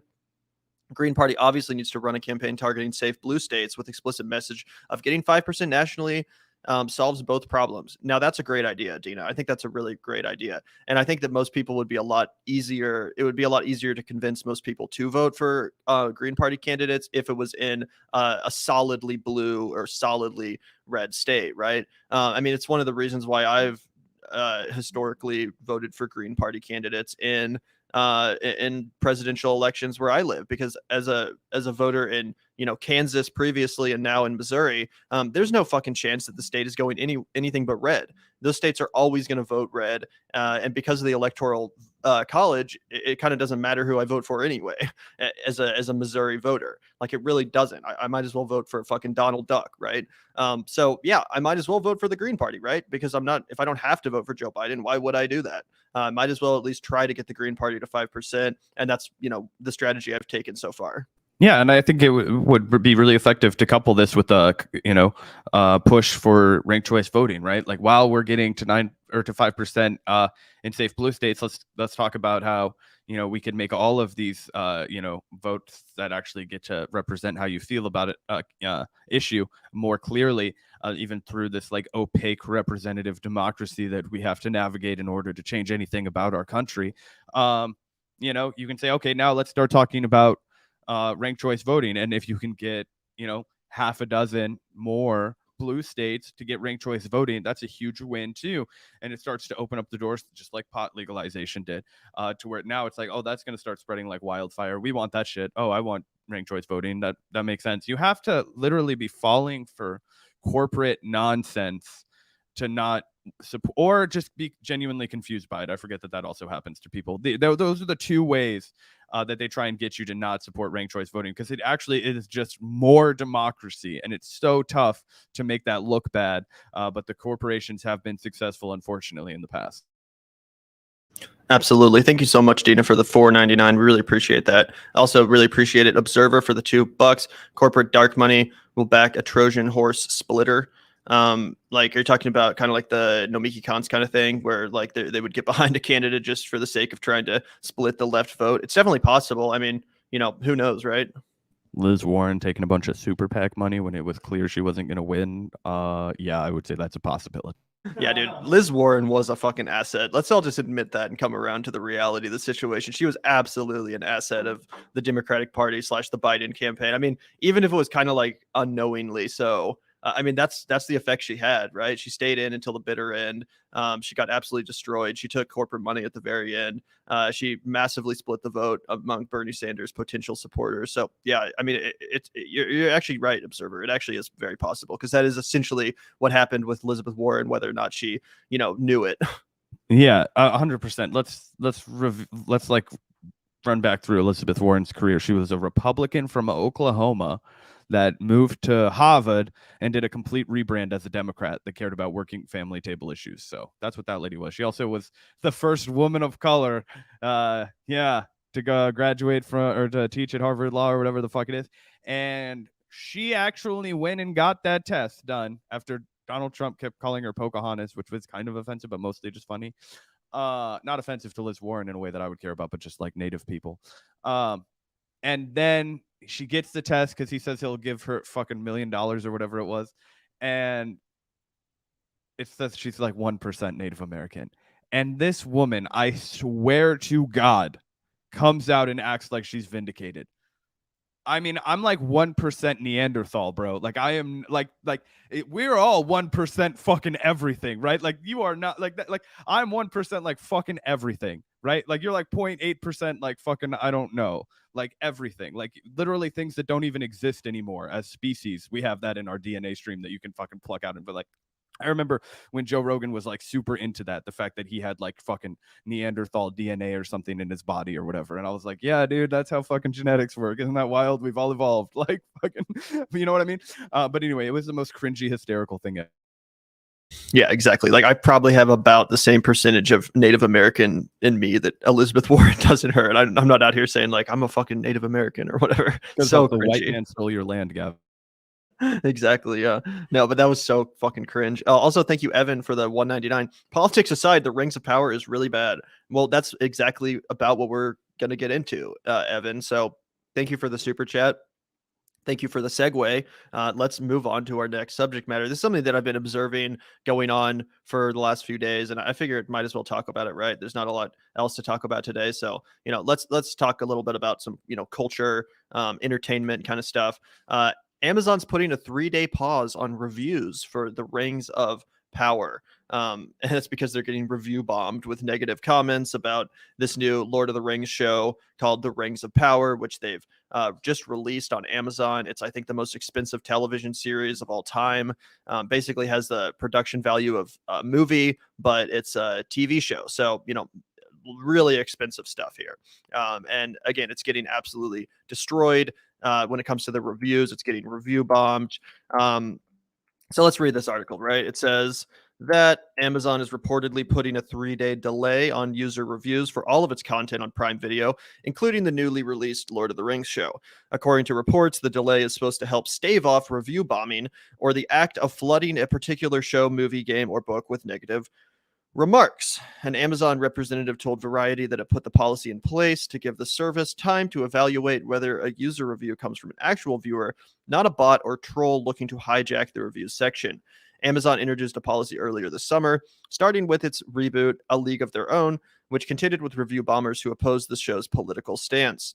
The Rings of Power is, unfortunately, dealing with a similar influx of negative reviews, with some users targeting its inclusion of actors from underrepresented backgrounds. The series offers a different take on J.R.R. Tolkien's Lord of the Rings universe and is set during Middle-earth's Second Age. Amazon says the series raked in 25 million global viewers the day it premiered, making it the biggest debut for Amazon Prime Video to date. But despite Amazon's efforts to hold back a wave of bad reviews on its platform, this doesn't stop the Rings of Power from getting review bombed on other websites like Rotten Tomatoes and IMDb, which apparently is owned by Amazon. What the fuck? I did not know that. That sucks. The series currently has a general audience rating of 34% on Rotten Tomatoes, while 24.7% of reviewers on IMDb gave it 1 star. Damn, that's pretty crazy. It says in 2019, yada, yada, yada, yada, yada. Basically, people are pissed off about this Amazon show, and it's getting review bombed. It's getting, very negative reviews from just normal people watching it. And there's a variety of reasons for that. I think the most obvious one that a lot of people have been pointing out is because there's a lot of, people online that got triggered by the fact that there's like people of color in this new show. There's like some dwarves that are like black, or elves that are black, or whatever. And obviously, people are racist, and they're going to take out their bigotry on this show without even probably watching it. So, a lot of people probably didn't even watch a single episode of the show. They just decided to give it a 1 star because it had a black person in it, and they don't like diversity, which is obviously ridiculous. But that being said, I am fucking sick of this narrative from Amazon, from Disney, from all of these corporations, because this happens every goddamn fucking time that a show comes out now. Oops, did not mean to put that up on screen. But yeah, every goddamn time a show comes out now, whether it's She-Hulk or fucking the Obi-Wan show that came out on Disney Plus, or Amazon's The Rings of Power. This happens every fucking time. There's always going to be like a vocal minority of people online that are bitching about diversity and that are acting like the fact that there's a woman or a black person in a show is the end of the world. That's always going to be a problem. And yes, it sucks. And yes, it should be addressed, and it should be criticized and all that stuff. But I am fucking sick of every single time one of these shows releases, the studio turning around and acting like all criticism of it is based on racism or bigotry, when in reality, let's be honest, this show looks kind of like shit. Like I haven't watched the show yet. I just watched the trailer, but it looks not good to me. Like I have no interest in watching it. And I've heard a lot of valid criticisms of it from people that are definitely not racist. They're not fucking incels. They just don't like the show. They think it's, poorly done. They think the CGI looks like shit. They think it's a shadow of the Peter Jackson films, and they have legitimate criticisms of it, and that's fine. It's okay to criticize a piece of fucking corporate entertainment, the most expensive show of all time, and what some people, are referring to as kind of like a bastardization of Tolkien's writing, right? So while I'm not purposefully or personally invested in Lord of the Rings or Tolkien or whatever, I think it's perfectly fine to criticize a show like this and to review it negatively. And again, to act like all the criticism of the show, which is what a lot of people are doing, is solely because of the racism and the bigotry. I just think it's reductive, and it plays right into the corporation's hand. It makes Amazon look virtuous. Oh, we're the ones that are just doing the noble thing by, diversifying Lord of the Rings or whatever. And all of these fucking incels online are coming after us for it. I just think that's a reductive situation. And again, it seems like from what I've consumed, there's a lot of valid critiques of the show that have nothing to do with the fucking black elf in it or whatever. Well, yeah, obviously, right? They're running cover for themselves. It's the same kind of corporate shielding that they always kind of try and do. It's very like Silicon Valley, like new age liberal, to try and like be like so outwardly progressive that it like shields you from any kind of other criticism. Let's call it the Dan Price effect for now, right? It's like, oh, you're a fucking evil maniacal monster in the back shadows, but I pay everybody at my fucking office 80 grand a year. And then like nobody, like it kind of like takes the heat off of anything in the background. And, you can just point and say, oh, you only want to attack me for this instead. It's a perfect example of how they run cover for themselves. So yeah, the big thing that pisses me off about this, and I'll just say this as a lifelong Lord of the Rings fan, I think the very first cinematic experience I ever had was seeing Return of the King in theaters, or at least like the first like really powerful one. I remember being super proud of myself that I didn't go to the bathroom a single time, and it was like a 3-hour movie anyway.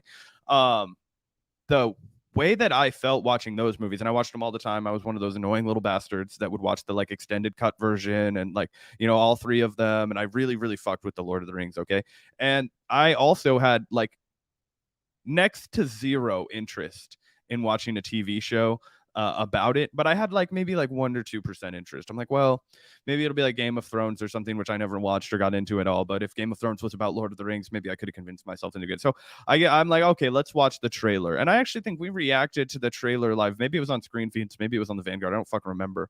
And I looked at it and I was like, oh no, it looks too much like The Hobbit, which I also hated, but like a cheaper, shittier Hobbit. And I know everybody's like, it was the most expensive show ever made. Doesn't fucking look like it to me, guy. It looks digital. It looks oversaturated. It looks like the fucking CGI, wherever they used it, was probably like, heavy hand. It looked bad.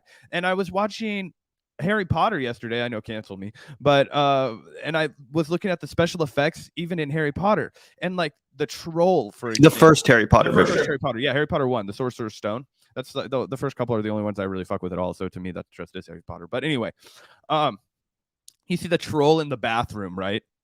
And I was looking at it and I was like, I know exactly how they would have animated that dumb bastard right now. If they'd made this movie now, it would have been like, it just would have looked way worse to me. It would have looked way more cartoony, like way more humanoidish. Like I don't know, it would have looked like the BFG movie kind of, or whatever, right? You know what I'm saying? And instead they had this kind of like weird looking, fucking dopey looking, or I mean, it was a troll, but it looked more like an orc in modern, like fucking, understanding. And I don't know, if you look at that and it came out like 20 years ago, and you look at Lord of the Rings and those all came out like 20 years ago, I think what you're seeing here is like a cheapening of the art. And that's what Gavin and I feel like have a real beef with, right? Is that they're kind of cheapening the art, and obviously representation is tight and that's important, and obviously I want people to grow up and see themselves on screen and be represented in sci-fi fantasy in a way that they haven't in the past. But why is it that now that we're fucking using representation, we have to make dog shit fucking content? Like, no. Just as much as those people have a right to be in movies, they have the right to be in movies and TV shows that don't suck, that are going to stand the test of time, right? That don't look like cheap 3D printed facsimiles for content, right? Like they're just like we're shat out of a fucking corporation. That's what this kind of feels like. It feels like Amazon found a way to take one of the most beloved IPs of all time and take the soul out of it and take everything that made it interesting. Like, say what you will about Peter Jackson. I actually don't think he's that great of a director from the second half of his catalog. The first half of his catalog is amazing though. And the way that he had so much love and vision, and the way that he saw Middle Earth and his home of New Zealand so intensely, he was like, no, New Zealand is Middle Earth for me. And the way that he projected all of that love and all of that energy onto the fucking movie, it made it fucking ridiculous. And that movie came so close. People don't know this, maybe. That movie came so close to being a fucking disaster. They were shooting like 3 films at once. Everybody's hair was on fire. Viggo Mortensen one time talked a bunch of shit on fucking Peter Jackson and was like, this movie was fucking dog shit to work on. Like, everybody was stressed out. Nothing was orderly. We were right behind on everything. But of course it worked out anyway. And he was able to cut out a fucking masterpiece in the editing room and put out 3 of the best fucking epic fantasy films of the 2000s. And you just don't get any of that love. You don't get any of that texture, that nuance, that beauty, that the actual act of all the people that are working on it. It feels like it just has a CGI sheen over it. Like, I want to feel the makeup person's impact on this. I want to feel the set designer's impact on this. And I don't know. In the clips I've watched and tried to get excited about it, I just feel like there's none of that. Yeah, I totally agree. I totally 100% agree. The show does not look great. And also, it's not even actually based on any actual book or like J.R.R. Tolkien novel. It's literally just like fan fiction, like Lord of the Rings fan fiction with a fucking $1 billion budget. So again, like, are there people that are being racist and bigoted, and are there people that are, way too concerned about the diversity in this? Yes, undeniably. There's a whole fucking cottage industry of YouTube channels like Critical Drinker, for example, and all they fucking do is bitch about diversity in modern day entertainment. And it's super fucking annoying, and it's just like the most like fucking low effort anti-SJW kind of content. And that is a thing. Like, let's be honest, that is 100% a thing. And I'm sure a lot of the people that did go on and give this show a 1-star review had never even seen it. They never were going to watch it. All they care about is that. So, not to underplay that at all. That is serious. But what annoys me is then when the entire fucking media, they look at this, you look on Google search, every single fucking article when you type in Lord of the Rings is about the racist backlash. Neil Gaiman weighs in on the racist backlash. The Lord of the Rings hits back at the racist trolls. The why wokeness comes to Middle Earth. Every single fucking TV show today has to be turned into a goddamn culture war, instead of us just talking about the fucking substance of the show. It's fucking exhausting. Like I said, this happened when Obi-Wan came out. This happened when She-Hulk came out. And it's obviously so fucking ginned up, again, partially to deflect any valid criticism of these television programs and of the content, the quality, the special effects, the acting, whatever. Again, we can talk about it, but every single time one of these shows comes out, it all turns into a massive fucking culture war, and it's just goddamn exhausting. So on one hand, yeah, obviously partially that's the fault of the racist trolls. They need to stop. But also stop fucking feeding into them. Stop giving them attention. Every single time this happens, all these articles get written, all of their like stupid, shitty criticisms get blown up and magnified by all of these fucking mainstream rags that have nothing better to write about than this culture war garbage. And it's just annoying. It's exhausting. I'm fucking sick of hearing it. I want to have a conversation about the quality of the show, of the content of the series, the acting, the special effects. Let's talk about what this represents. Instead, this is all anyone's talking about. And like I said, it's just fucking annoying and exhausting, and I'm fucking done with it. It makes me not want to watch the show in the first place. So, stop giving these trolls attention. Stop writing a fucking 5,000 virtuous articles where you virtue signal about how, anti-racist you are or whatever. And just talk about the show without giving these fucking trolls attention. It's so annoying. And again, it just plays right into Amazon's hand. It plays right into these corporations' hand. The same thing happened with Disney and She-Hulk. They put out that super cringy clip of She-Hulk, lecturing the Hulk about like how much sexism she's experienced or everything. And then when people made fun of it, what did they turn around and say? Well, everyone's just racist. You guys are just racist and you're fucking sexist or whatever. It's so fucking exhausting. Oh yeah, 100%. I mean, yeah, it way better to actually focus on the merits of the show, and then whenever there are trolls, you just be like, LOL, fuck you. Like, you literally, like, I mean, you can't take these people seriously at all. You can't give them oxygen because they aren't giving substantive criticism. They're just imposing their like fucking ridiculous hatred and bigotry onto whatever subject matter that they come across. And yeah, as Gavin mentioned, there's a whole pet industry of jerking those fuckers off, and they're disgusting. And if you want to make an entire YouTube show about film and shit, and all you want to do is talk about and bitch about the casting of like, oh, there's black people in this or women in this, like, then I think you are the biggest scum on the fucking earth, and I have absolutely no respect for you and only disdain.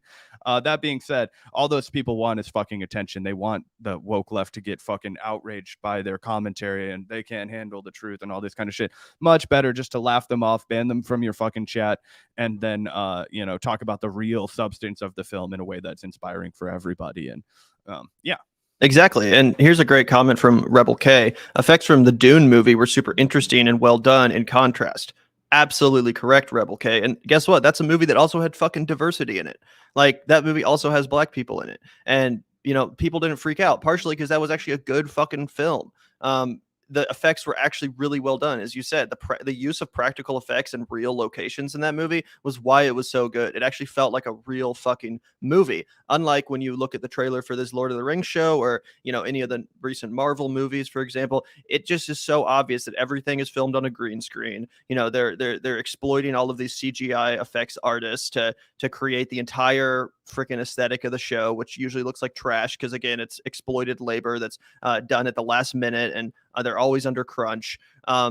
Dune actually had great effects, practical effects, on location shooting. That's why it looked like a real movie. And again, there was diversity in that. There was fucking, people of color in that movie too. That's just a great example, Rebel. Nope, 100%. Dune was awesome as far as all the special effects goes. The shooting on site of really giving it more of an atmosphere and a lived-in feel to it, something that can't be overstated how important that is. But anyway, yeah, I think that's about it for me. Did you have any final thoughts on the matter? Not really, honestly. I don't know if I'll actually get around to watching this Lord of the Rings show, so I can't say whether or not it's actually good. Like I said, I'm just totally going off the trailer. Maybe it's amazing. Who knows? Maybe at some point I'm not going to fucking watch it because I canceled my Amazon Prime subscription not that long ago. Like, it was about to renew for the year, and I was like, no, fuck this. I'm not giving Jeff Bezos any more goddamn money. So no, I will not be watching the Lord of the Rings show unless someone sends me like a pirated version of it or something. But as of now, yeah, fuck Jeff Bezos. Fuck his stupid, $1 billion Lord of the Rings fan fiction. I'm not going to watch it.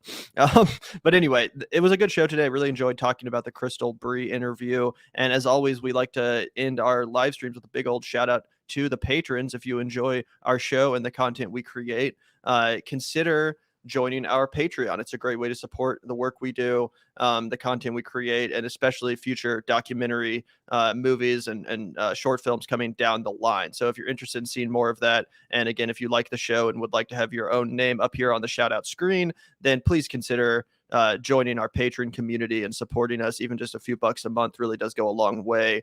And we really, really appreciate you guys for the support. Obviously, And obviously we understand too, if you guys aren't able to financially chip in, that's totally understandable. All we ask is that you hit that like button. That really goes a long way, and it's totally free. Yep. Peace out, everybody. And yeah, hit that notification bell because we've got some exciting shit dropping this week. Yeah, stay tuned, guys. Our first van documentary is going to be rolling out later this week. Super excited to share that with you guys. So again, make sure to hit that subscribe button. Make sure to hit that notification bell. That way you won't miss it, because I'm really excited to share that with you guys. I think it's going to be a really good one, and I'm looking forward to hearing some feedback. So again, thanks everyone for tuning in today. Make sure to hit that like button on your way out, and we'll see you guys around. Yeah. Peace out, everybody. Take care.